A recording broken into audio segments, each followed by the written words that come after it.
다음은 이제 우리 식품연구원의 이제 그 김범근 책임연구원님 발표가 있을 거고요. 김범중 책임연구원님은 고령 친화식품 3D 프린팅 물성 관련해서 이제 최근 푸드테크와 관련된 연구들을 굉장히 활발하게 하고 계십니다. 본 세션에서는 수요자 중심의 블루 푸드테크 기술 개발을 주제로 발표해 주시겠습니다. 자리로 모실게요. 박수 부탁드리겠습니다.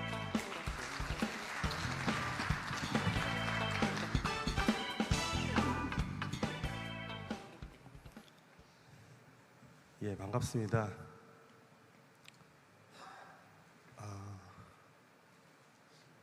제가 자료가 좀 바뀌어야 되는데 지금 자료를 제가 엊그제 드렸는데 이게 좀 바뀌지 않은 것 같은데 예. 자료를 좀 대체를 했으면 좋겠는데 제가 메일로 드렸었는데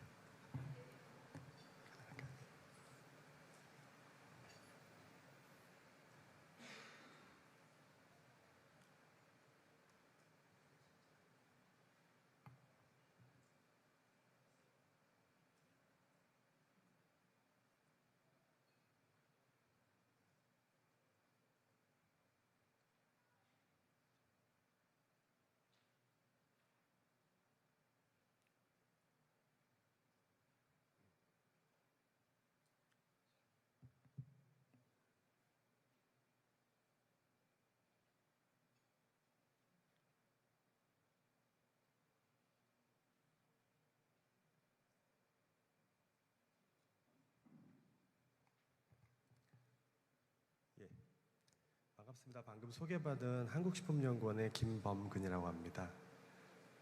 제가 오늘 말씀드릴 내용은 이 컨슈머 오리엔티드 블루푸드 테크놀로지라는 제목으로 말씀드리고자 합니다.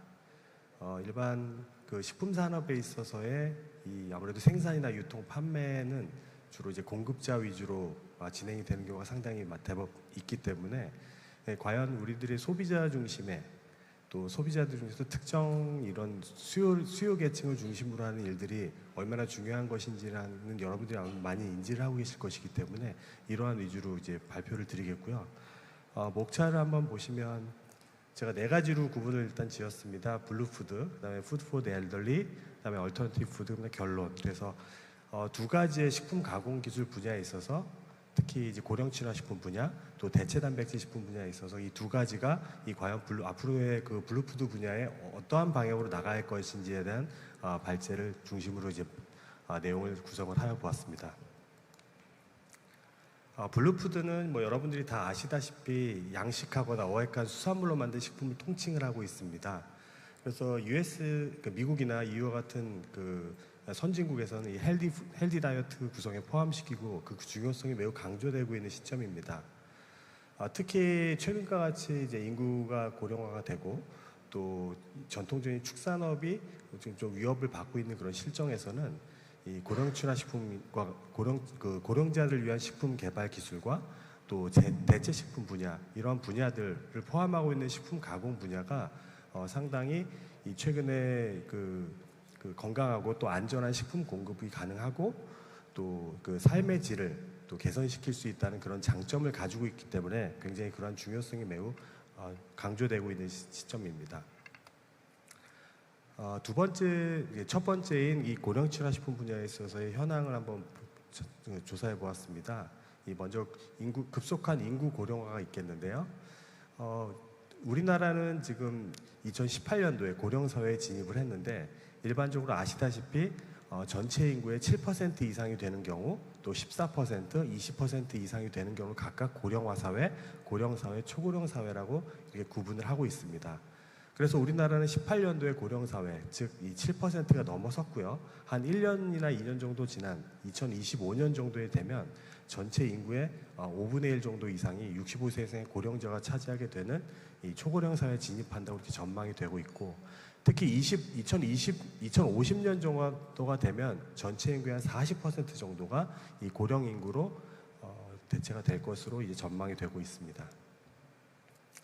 이 노인들이 되었을 때의 문제점들은 뭐 다들 이제 여러 발표 자료나 또 이러한 이슈들을 통해서 알고 계시겠지만 이 섭식 장애를 들 수가 있습니다. 이 섭식 장애는 크게 세 가지로 나눌 수가 있는데요. 이 첫 번째는 저작 장애, 씹는 이 능력에 저하되는 것, 그다음에 연화 장애, 그 삼킴 장애라고 하고 있는 이 목넘김 장애가 될 수 있고, 세 번째는 이 소화 장애, 그다음에 소화기관의 이상으로 인해서 생길 수 있는 그 세 가지를 들 수가 있습니다. 이 저작 장애로서는 지금 그림에서 나타나는 것처럼 실제 치아들이 결손이 되거나 뒤틀리거나 뭐 다양한 핸디캡을 가지고 있는 분들이 저작을 있어서의 그러니까 매우 어려움을 겪고, 또 오른쪽에 나와 있는 얼굴에 그런 이 입 구조의 변화까지 생겨서 상당히 어려움을 겪고 있는 그 분야이기도 하고요. 이 최근에는 뭐 틀니를 끼거나 임플란트를 통해서 많이 개선되고 있는 실정이긴 합니다. 다음은 굉장히 큰 중요한 이슈가 되고 있는 이 목넘김 장애, 삼킴 장애입니다. 실질적으로 아마 여러분 주변의 어르신들을 보면 이 실제 물을 드시다가 그 식도로 넘어가지 않고 기도로 넘어가서 이제 흡입성 폐렴으로 갑자기 쇼크가 와서 사망하는 그런 경우를 많이 보실 수가 있는데요. 실제 앞서서 말씀드린 저작장애 같은 경우는 이제 잇몸이 튼튼하거나 허락되는 한은 임플란트를 하거나 또 틀니를 통해서도 충분히 뭐 일부는 개선이 가능하다고 볼 수는 있겠지만, 이 목넘김 장애의 경우에는 심각한 이 사망의 우려까지 있는 그런 질환 중에 대표적인 케이스라고 볼 수 있겠고요. 그다음에 세 번째는 소화 장애입니다. 아무래도 이 뒤에서 또 말씀드리겠지만 이 소화 장애로 인해서 필요한 필수 영양 성분들의 섭취나 체내 흡수가 굉장히 결여가 되기 때문에 이 만성 질환의 원인이 되기도 하고 있습니다.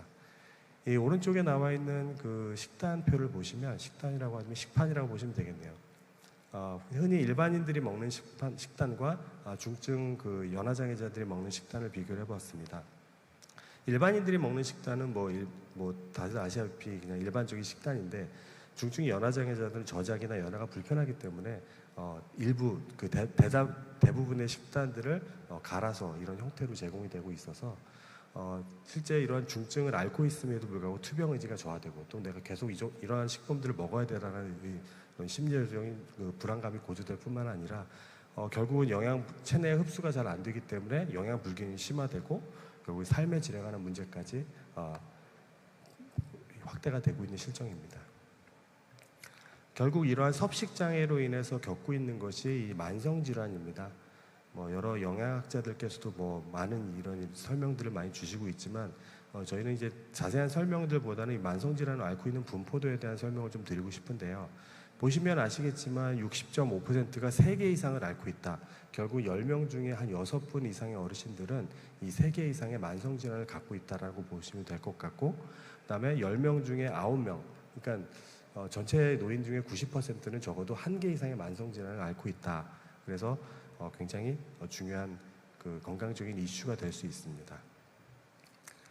결국은 이런 그 섭식 장애로 해서 나타나는 영양 섭취 부족의 문제는 신진대사나 이 면역 체계의 약화를 가져올 수 있기 때문에 감염성 질환이나 이 만성 질환에 더욱더 취약하게 되고, 결국은 이러한 것은 의료비 부담으로 나타날 수밖에 없습니다.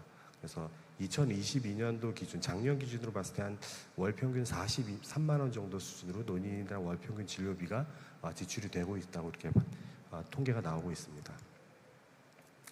과연 그러면 이런 제가 이제 연구를 많이 해오고는 있지만은 이 수산식품, 이 블루푸드와의 이 고령친화식품과의 관련성이라던가 또 연구된 바들을 한번 좀 조사를 해봤고요.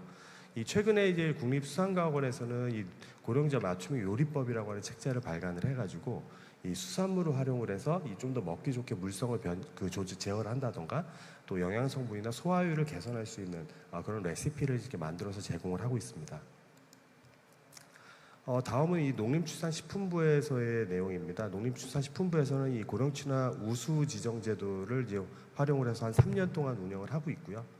실제적으로 이제 제품들이 한 150여 가지가 지금 현재까지 지정을 받았는데요.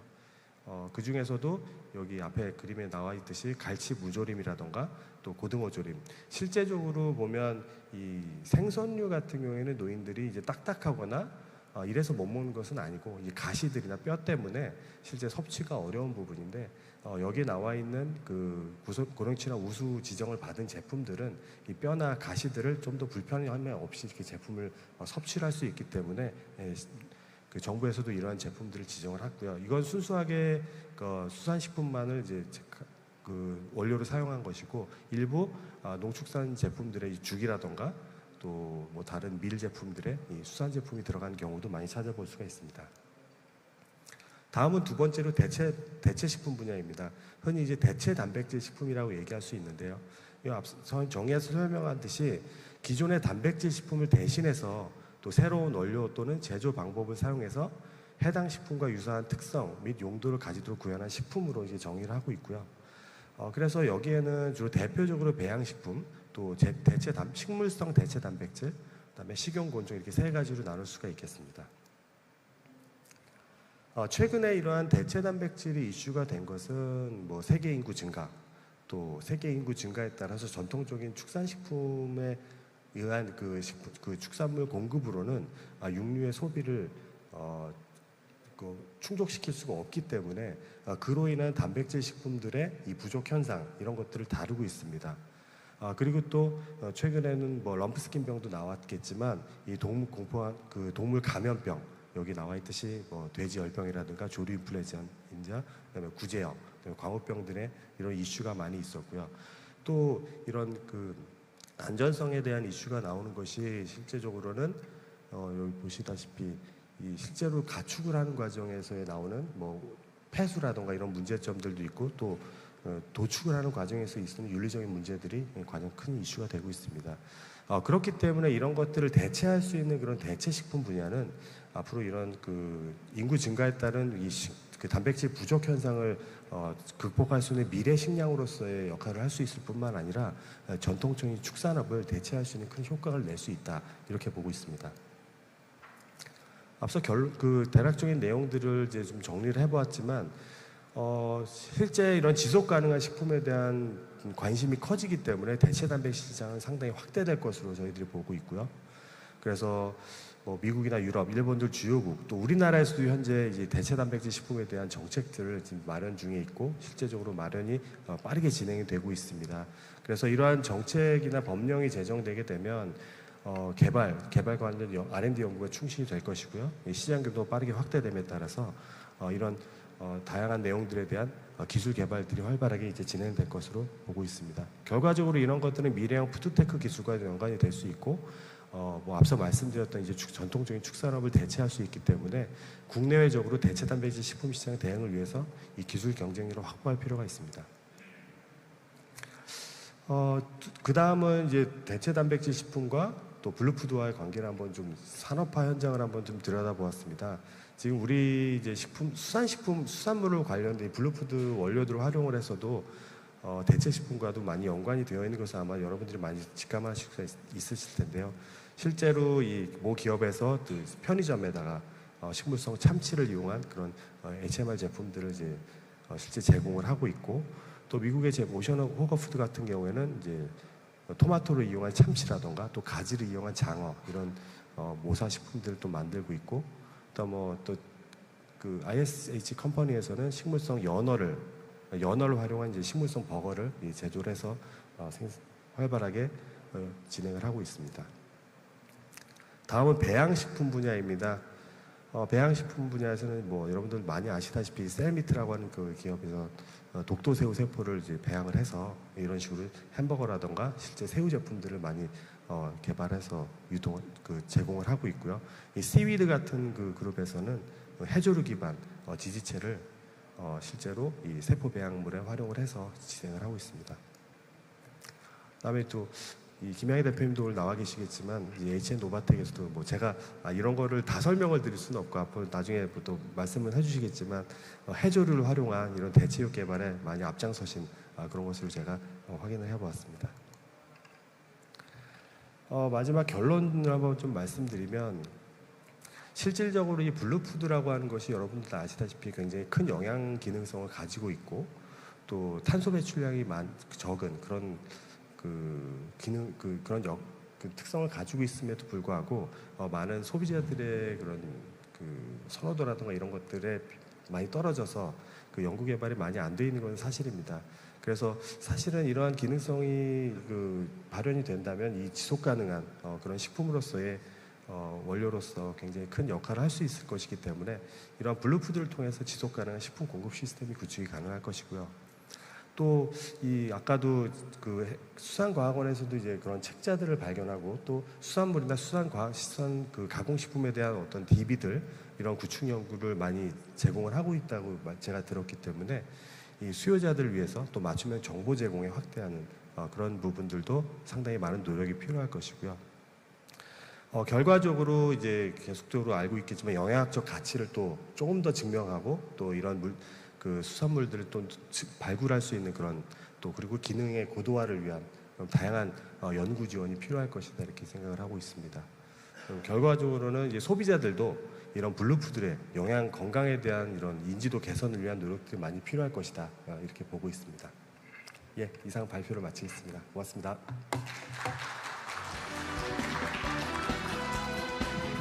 네, 김범근 박사님 감사합니다. 다시 한번 박수 부탁드리겠습니다. 오늘 두 번의 발표에서 점점 이제 우리가 블루푸드, 푸드테크, 소비자 중심 이렇게 가는 것 같습니다. 거기에 이제 고령친화, 이 기능성 식품, 대체육까지 이렇게 가면서 뭔가 시장에서 이제 이런 개인 맞춤형에 따른 그 환자식이라든지 이런 그 개인 맞춤형 식품으로 가는 과정들에서 과연 수산식품이 어떻게 이제 그 과정을 그 트랙을 따라갈 것인가 하는 고민들이 이제 계속될 것 같고요.